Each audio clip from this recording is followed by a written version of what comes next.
Last lecture में बाळको आपणे बहुपदीना शून्य अने सहगुणको वच्चेनो संबंध भण्या छीए। बहुपदीना शून्य अने सहगुणको वच्चेनो संबंध लास्ट लेक्चर में आपणे शीख्या छीए। हवे आपणे जुदा जुदा एक्जाम्पल लेशुं। बहुपदीना शून्य अने सहगुणको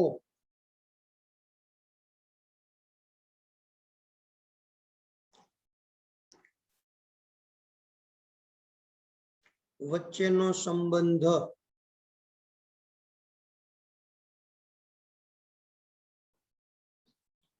आपने ख्याल छे हो दीकराओ? हाँ, बधुं ज जाणीए छीए आपणे। ख्याल छे, आवडे छे। हवे आपणे एनी चर्चा करीशुं।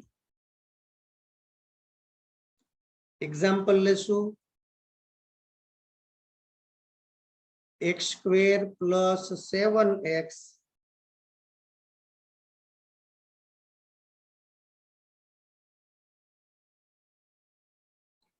+ 10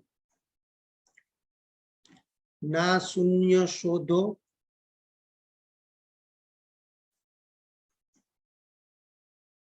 तथा तेना शून्यो अने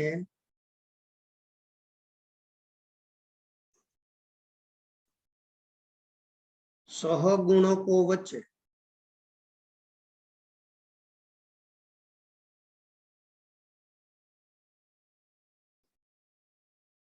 संबंध चकासो।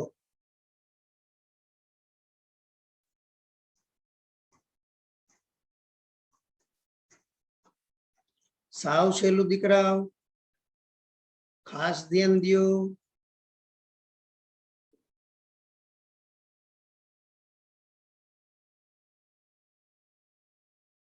तो सौथी पहला तो px x² + 7x + 10 ना शून्य माटे px बराबर 0। px बराबर 0।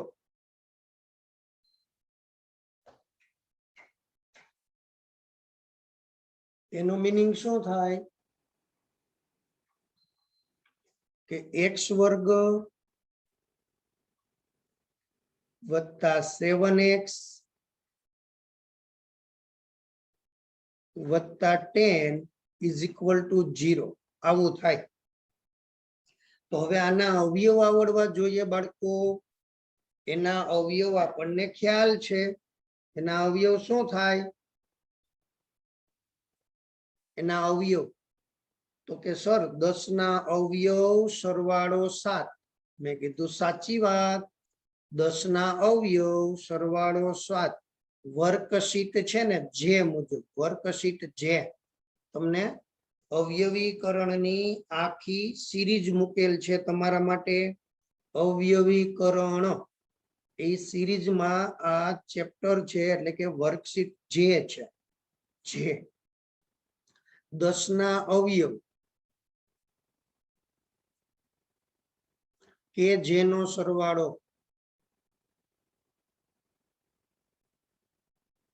7 થાય તો 10 ના અવયવ આપણને 2 જ મળે। આવી રીતે 1 × 10 ને 2 × 5 આવા 2 જ મળે। તો શું થાય? 1 × 10 2 × 5 તો શું થાય? મને કે સર આનો સરવાળો 11 થાય તો લાગુ ન પડે। આનો સરવાળો 7 થાય લાગુ પડે। મેં કીધું સાચી વાત, બિલકુલ સાચી વાત। ચાલો ચાલો બાળકો, તો હવે શું કરશું? તો કે આ લાગુ પડશે તો અહીંયા જે x હોય એ અહીંયા x x એમ મળે। ક્લિયર? પછી આપણે શું શીખ્યા? મને કે સર અહીંયા એવું શીખાતા પહેલું પદ એમનેમ છેલ્લું પદ એમનેમ લે। આ શું શીખાતા ખબર તમને? ઈ કે પહેલું પદ એમનેમ, છેલ્લું પદ એમનેમ. મારો વાલો તા તો ઓલો જીવલો કે સાહેબ પાછું બોલો, મજા આવી મજા આવી. મેં કીધું હાલ માર દીકરા હાલ, પહેલું પદ એમનેમ, છેલ્લું પદ એમનેમ. મને કે સર આ જગ્યા શેની મૂકી છે? મેં કીધું ત્યાં બે પદ લખશું. હવે આમાં મોટું હોય ઈ પેલા લખાય. આમાં મોટું કોણ? મને કે 5. જીવલાને પૂછાય જ નહીં. જીવલો તો તરત જ એમ કે સાહેબ એની જન્મ તારીખ કયો, પછી નક્કી થાય મોટો કોણ નાનો કોણ. બોલો એ જન્મ તારીખ કાઢી આવે ગમે ત્યાંથી. ચાલો આ જીવલાની બાજુમાં બેઠો તો એ જીવલા જેવો જ હોય, એ તો ફૂટપટ્ટી લઈને દોડે. એ કે આની લંબાઈ કેની વધુ છે. ચાલો મોટું 5, એ 5x, 2x. પેલી નિશાની પ્લસ, બીજી ગુણાકાર થઈને આવે. વધતે વધતે કા તો જીવલો કે ઓછા. અરે ભાઈ વધતે વધતે વધતા થાય. આમાંથી સામાન્ય, આમાંથી સામાન્ય, આમાંથી x સામાન્ય લઈએ, x + 5. આમાંથી 2 સામાન્ય લઈએ, x + 5. જો આ અવયવ આવડવા જોઈએ. અવયવ પાકા ન હોય તો આપણને આના શૂન્ય મેળવવામાં મુશ્કેલી થશે. x + 5, x + 2. ચાલો હવે આના બરાબર 0 અથવા આના બરાબર 0. તેથી x = -5. બે આ તરફ આવે, -2. રેડી? આ એના શૂન્ય કહેવાય બાળકો. એના શું કહેવાય? શૂન્ય. બસ જવાબ આવી ગયો. તેથી બહુપદીના શૂન્ય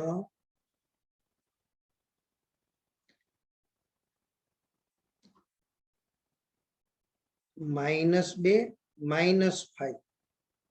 એટલે કે એક ગમે એને આલ્ફા ને ગમે એને બીટા કરી દો. એટલે કે આલ્ફા બરાબર -5 અને બીટા બરાબર -2 મળે. શું મળ્યું દીકરાઓ? બહુપદીના શૂન્ય. હવે સહગુણકો વચ્ચેનો સંબંધ મેળવવો છે. તો આપણને ખ્યાલ છે બાળકો, ખબર છે ને તમને? એ કે હા સર અમને ખબર છે. શું ખ્યાલ છે? તો કે સર આવી રીતે દ્વિઘાત હોય ને તો એને મહત્તમ 2 શૂન્ય મળે. આ ઘણાને આ ખબર નથી. બોલો દ્વિઘાત હોય ને, દ્વિઘાત બહુપદી, એને મહત્તમ 2 શૂન્ય મળે. એટલે અહીંયા જો તમને 2 જવાબ મળ્યો, આ 1 અને આ 1, 2 જવાબ મળ્યા. કોઈક વખત દ્વિઘાત બહુપદીને એક જ શૂન્ય હોય. મહત્તમ એટલે વધુમાં વધુ.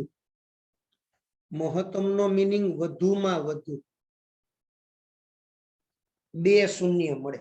એનો મીનિંગ એવો થયો, એમને 2 શૂન્ય મળે અથવા 1 મળે અથવા 1 પણ ન મળે, એટલે કે 0 મળે. મને કે માઇનસ મળે. અરે એવું ના હોય, આ શૂન્યની સંખ્યા છે. હો ઘણા તો આ માઇનસ અહીંયા દેખાય ને તો ત્યાં રાયડો રાયટાય. માઇનસ તો મળે છે. અરે ભાઈ શૂન્યની સંખ્યાની ચર્ચા છે. ત્રિઘાત હોય તો એને વધુમાં વધુ 3 શૂન્ય મળે. ટૂંકમાં જેટલી ઘાત હોય ને દીકરાઓ, એટલા શૂન્ય મળે. મહત્તમ ત્રિઘાત હોય તો એને વધુમાં વધુ 3 શૂન્ય મળે. એટલે કે 3 મળે, 3 થી ઓછા એટલે કે 2 મળે, 1 મળે અથવા 1 પણ ન મળે. એવું હોય હો. 3, 3 થી ઓછા, 3 થી ઓછા એવા પણ હોય. ખ્યાલ આવ્યો તમને? સમજાણી બાબત? તો કે હા સર એકદમ સમજાઈ ગયું. તો કે પાકે પાયે સમજાઈ ગયું. જોજો મારા વાલા, અઘરું નથી હો. વધુમાં વધુ 3 શૂન્ય મળે તો આપણને 2 શૂન્ય મળ્યા. તો કે હા.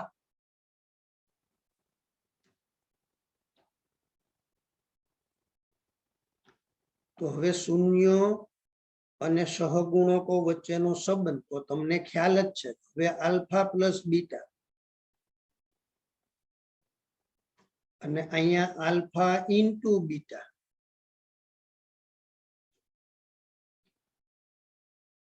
રેડી? બે ભાગ, આલ્ફા પ્લસ બીટા એટલે -5 પ્લસ -2 આવી રીતે. બાળકો આમાંથી આલ્ફા બીટા લીધા, ખ્યાલ આવી ગયો? ગમે તે તમે નામ આપી શકો છો. ચાલો આનું સાદું રૂપ આપો તો -7 થાય કે હા સર. તો હવે મારી વાત સાંભળો, અને આમ ન લખાય, માઇનસ પછી 7 અને એકડો. આમ મેં શું કર્યા, માઇનસ નિશાની થોડીક દૂર રાખી. કે હા હો સર, હાલે હાલે. મેં કીધું દોડે દોડે, હાલે નહીં દોડે. તો આનું સાદું રૂપ આપો તો કે સર આ 7 છે ને એ શું છે ખબર? કે એ તો x નો સહગુણક છે. મેં કીધું વાહ, તમને તો ખબર પડી ગઈ. સાતડો છે એ શું છે? તો કે x નો સહગુણક. આ એકડો છે એ શું છે? તો કે x વર્ગ નો સહગુણક.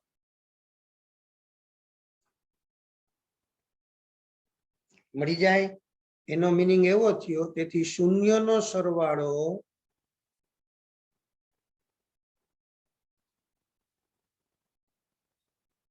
બરાબર -x નો સહગુણક છેદમાં x વર્ગ નો સહગુણક. બોલો આવું થાય.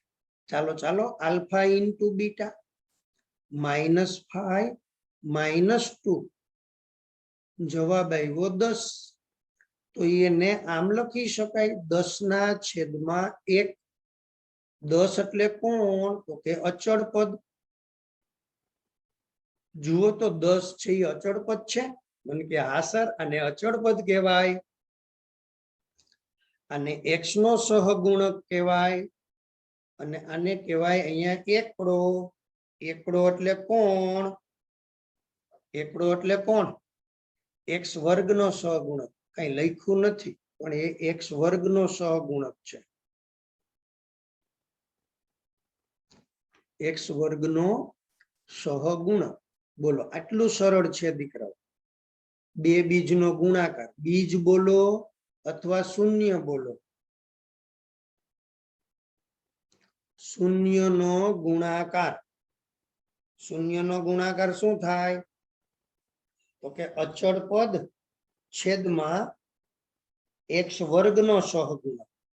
અચળ પદના છેદમાં x વર્ગનો સહગુણક. ચાલો ખ્યાલ આવ્યો? સમજાઈ ગયું? સ્ક્રીનશોટ લઈ લો મારા વાલા, સ્ક્રીનશોટ લઈ લો. ડાયા ડાયા દીકરાઓ સ્ક્રીનશોટ લઈ લે હો. હવે તમને ખબર હોવી જોઈએ, શૂન્યો અને સહગુણકો વચ્ચેનો સંબંધ ચકાસો. આ આપણને ખબર હોવી જોઈએ. આલ્ફા પ્લસ બીટા એટલે -b ના છેદમાં a. Alpha into beta c ના છેદમાં a. b એટલે કોણ? તો કે x નો સહગુણક. a એટલે કોણ? x વર્ગ નો સહગુણક. એ આપણને ખબર હોવી જોઈએ. ચાલો રેડી? આનો સ્ક્રીનશોટ લઈ લ્યો દીકરાઓ, ફટાફટ સ્ક્રીનશોટ લઈ લ્યો. પછી નવો દાખલો જોઈએ.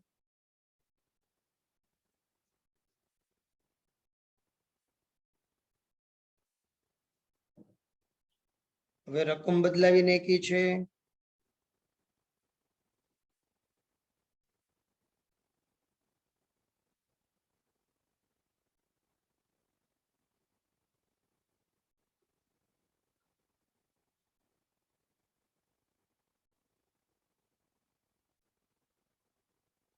હા એવું ને એવું છે એટલે હું એમને રાખું છું દીકરા. રકમ બદલાવી નાખું છું. x² -3 ના શૂન્ય શોધો તથા તેના શૂન્ય અને સહગુણકો વચ્ચેનો સંબંધ મેળવો. x² -3 ના શૂન્ય માટે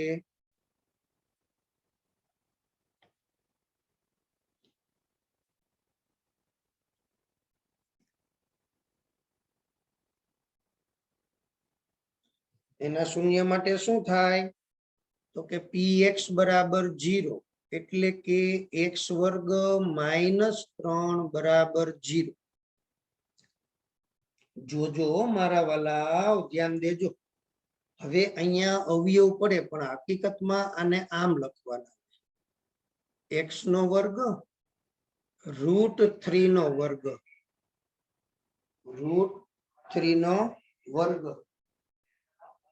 √3 નો વર્ગ. મારા વાલા, તમને આમ હોત ને તો આવડી જાત. x² -4 ના અવયવ તમે લેત, x -2 x + 2 પૂર્ણ વર્ગ તફાવત, પૂર્ણ વર્ગ તફાવત. તમને આમ હોય 4x વર્ગ -9 તો પણ તમને આવડી જાત, કારણ કે આનું વર્ગમૂળ મળે, આનું મળે. એટલે તમે આમ લખો 2x - 3 2x + 3, આવી રીતે લખો.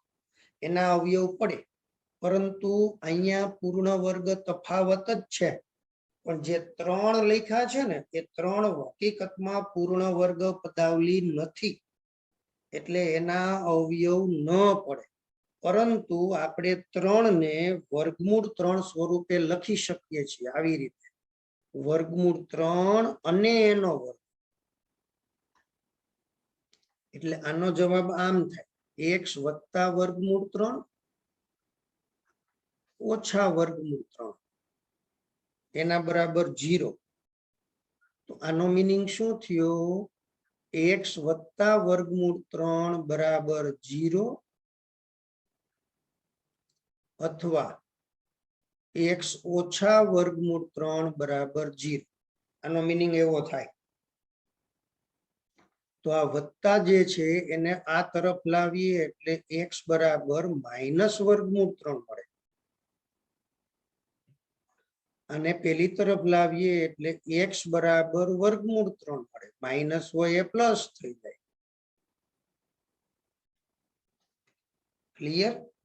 આમ બહુપદીના શૂન્ય શું મળ્યા? આમ px ના શૂન્ય, એકને આપણે આલ્ફા કહેશું અને બીજાને આપણે બીટા કહેશું. શૂન્ય આલ્ફા બરાબર √3 અને બીટા બરાબર -√3 મળે છે. આલ્ફા બરાબર √3, બીટા બરાબર -√3. જુઓ જી, સરળ. મને કે બહુ સરળ સર, આ તો સહેલો છે.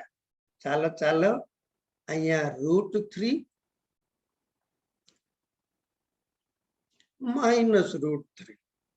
મને કે સર હવે શું થાય? તમે તો ઈ કે વરસાદ નથી તોય આવી રીતે છત્રી લખી. મેં કીધું ભલા માણસ, એ છત્રી નથી, વર્ગમૂળની નિશાની છે. જીવલો કે અમને તો છત્રી જેવું દેખાય છે. ભાઈ જીવલા, તું ઘડીક ગણિત ભણવામાં ધ્યાન દેવાલા. એ બાળકો, આ દૂર થાય. એક વાર વધતા છે, એક વાર ઓછા છે, દૂર થાય એટલે 0. મને કે લે 0, તો 0 ના છેદમાં 1 હોઈ શકે. કારણ આપણે જે અહીંયા પદ રહેલું છે એ હકીકતમાં રકમ આવી છે x વર્ગ વત્તા 0x ઓછા 3. જોયું? મને કે હા, હવે સમજાણી વાત સર. આમાં આપણે શું કર્યું? x વર્ગનો સહગુણક, મને કે એકડો. x નો સહગુણક, આ તો એ બોલો શક્કર વક્કર દોરા ફેરવવા માંડ્યો, જોવા માંડ્યો. બાજુવાળાની નોટમાં જોવા માંડ્યો કે મારામાં x નથી છપાયેલો, આનામાં નથી છપાયેલો. લે, એ કે x નથી. નથી એ વાત સાચી, પણ એનો સહગુણક 0 એમ બોલવાનું. x નથી એ આપણો જવાબ ન કહેવાય બાળકો. x વાળા પદનો સહગુણક શું થાય? તો કે 0. ફરીથી ધ્યાન દેજો, આવું ગમે ત્યાં દેખાય અને મારા જેવા શિક્ષક કાંઈ પૂછે કે ભાઈ આમાં x નો સહગુણક, કાં તો ઠેકડા ઠેકડ થઈ જાય, રાયડો રાઈડ થઈ જાય, સાહેબ x વાળું પદ નથી. મેં કીધું બાળક, મેં કયો પ્રશ્ન પૂછ્યો? x ના પદનો સહગુણક, તો મારે 0 કહેવું પડે. મને કે હવે અમે ધ્યાન રાખશું, બીજી વાર 0 કહેવો, બસ તમને મજા આવી જાય. લે મારો વાલીડો મને મજા આવે ને એવી રીતે ભણે, કાંઈ વાંધો નહીં દીકરા, મને મજા આવે એમ ભણશો તો હાલશે. ચાલો 0 એટલે શું? તો મેં હમણાં જ અહીંયા લખેલું હતું ભલા માણસ. 0 એટલે x નો સહગુણક. આર્યું મને કે સર તમે માઇનસ તો ના લખ્યા. ચાલો માઇનસ લખીએ ને તો એનો મીનિંગ એવો થયો 0 એટલે કાંઈ નહીં, પછી એ પ્લસ હોય કે માઇનસ હોય એમાં ફેર ન પડે. અને એકડો એટલે કોણ? તો કે x વર્ગનો સહગુણક. ચાલો હવે અહીંયા પૂરું થઈ ગયું. √3 માઇનસ √3. મારા વાલાઓ તમને આવડવું જ જોઈએ. √3 × √3 એટલે 3 થાય. તો એને તમે આમ લખી શકો -3/એકડો. એકડો અહીંથી એટલે આપણે આવું લખવું હતું, અચળ પદ છેદમાં x વર્ગનો સહગુણક. ચાલો સ્ક્રીનશોટ લઈ લ્યો મારા વાલાઓ. આટલું સરળ હોય છે, આટલું સરળ હોય, અઘરું નથી કાંઈ. સ્ક્રીનશોટ લઈ લ્યો એટલે નવો દાખલો ભણી નાખીએ.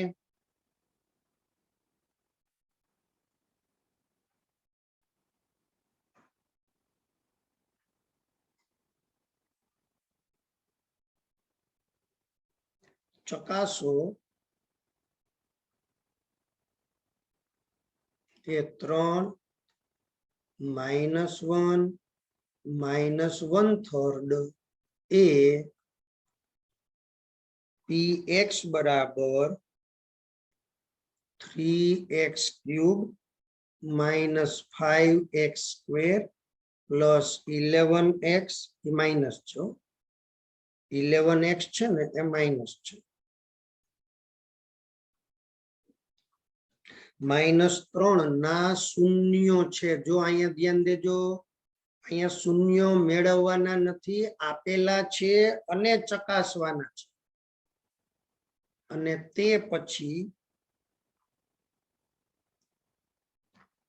શૂન્યો અને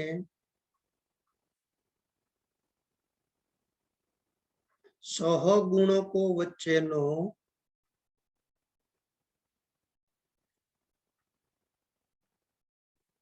સંબંધ દર્શાવો, ચકાસો. ચાલો દીકરાઓ, ખાસ સહેલું છે. 3 -1 ને -1/3 વારા ફરતી ચકાસશું, વારા ફરતી. હાલો તો હવે શું કરશું? x બરાબર 3 માટે હવે અહીંયા px રકમ લખવાની દીકરાઓ, 3x3.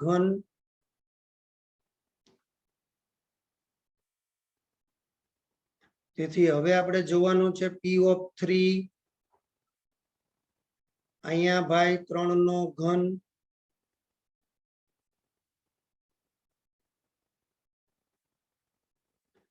જો આપ શીખવાડ્યું છે દીકરાઓ, 3 નો ઘન શું થાય? 27. પછી 3 નો વર્ગ શું થાય? 9 -33. મારા વાલાઓ અહીંયા તમે ભૂલ કરો છો. 27 તેરી 81, 9 પંચા 45, 33 ને 3 36. એટલે આ જવાબ આવ્યો 81 - 81. જવાબ આવે છે 0. p(3) બરાબર 0. આમ x બરાબર 3 એ px નું x0 છે. બોલો લ્યો, આટલું સરળ છે. આ એક દાખલો પૂરો થયો, એક ડિવિઝન પૂરો કર્યો. હવે આવીને આવી વાત કોના માટે લેવાની દીકરાઓ?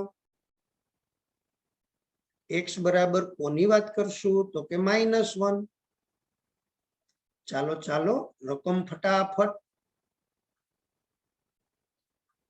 3x3 -5x વર્ગ -11x -3 તેથી p ઓફ -1 જો આવું માળખું કરી લેવાનું દીકરા અહીંયા તમારે શું મૂકવાનું -1 ચાલો -1 નો ઘન -1 થાય આ +1 થાય 11 અને 3 જવાબ આવ્યો -3 -5 +11 -3 આવી જ રીતે મળી જશે તો કે હા સર 11 - 11 એટલે જવાબ આવ્યો 0 આમ x બરાબર -1 એ px નું એક શૂન્ય છે ચાલો વાલા મિત્રો આવી જ રીતે તમે x બરાબર -1/3 માટે ચકાસી લેજો જે હું અહીંયા તમારા માટે છોડું છું રેડી સમજાય છે x બરાબર -1/3 માટે હવે આપણે એ તમારે ચકાસી લેવાનું છે અહીં આલ્ફા બરાબર 3 બીટા બરાબર -1 અને ગેમા બરાબર -1/3 હવે આપણે ચર્ચા કોની લેશું દીકરાઓ તો કે alpha plus beta plus gamma 3 પછી -1 -1/3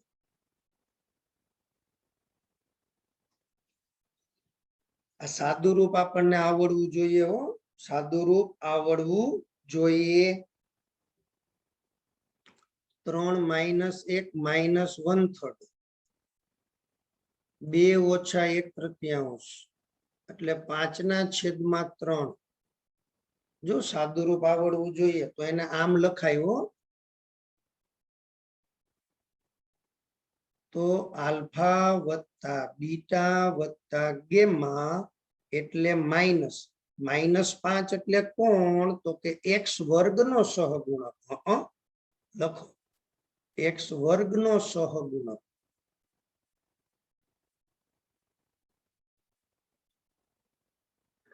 છેદમાં x ઘનનો સહગુણક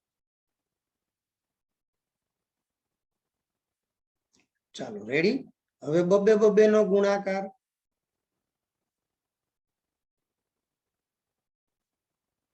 alpha beta plus beta gamma plus gamma alpha 3 - 1 -1/3 -1/3 અને 3 -3 પ્લસ 1/3 -1 ચાલો ચાલો સાદું રૂપ જુઓ તમે હવે તો શું થયું -4 પ્લસ 1/3 એટલે -11/3 -11 એટલે કોણ તો કે x નો સહગુણક લખો x નો સહગુણક છેદમાં x વર્ગ ઘનનો સહગુણક આ શું મળ્યું alpha beta gamma plus gamma alpha હવે ત્રણેયનો ગુણાકાર આલ્ફા બીટા ગેમા 3 -1 -1/3 એટલે જવાબ આવ્યો 1 તો એને આમ લખાય દીકરાઓ માઇનસ આવું લખાય આપણી રીતે લખ્યું છે શા માટે આપણે આવી બુદ્ધિ વાપરી છે તો કે અહીંયા આપણે અચળ પદ લેવું છે અચળ પદ આપણી પાસે કેવું હતું તો કે માઇનસ સ્વરૂપનું x ઘનનો સહગુણક જોયું તમે આમ alpha plus beta plus gamma is equal to minus b upon a, alpha beta, beta gamma, gamma alpha એટલે c upon a, alpha beta gamma બરાબર માઇનસ ડી અપોન એ મળે. આ તો ખાલી સમજાવવાની વાત છે દીકરાઓ, તમારા મગજમાં હોવું જોઈએ, આવડવું જ જોઈએ દીકરાઓ. ચાલો સ્ક્રીનશોટ લઈ લ્યો ફટાફટ.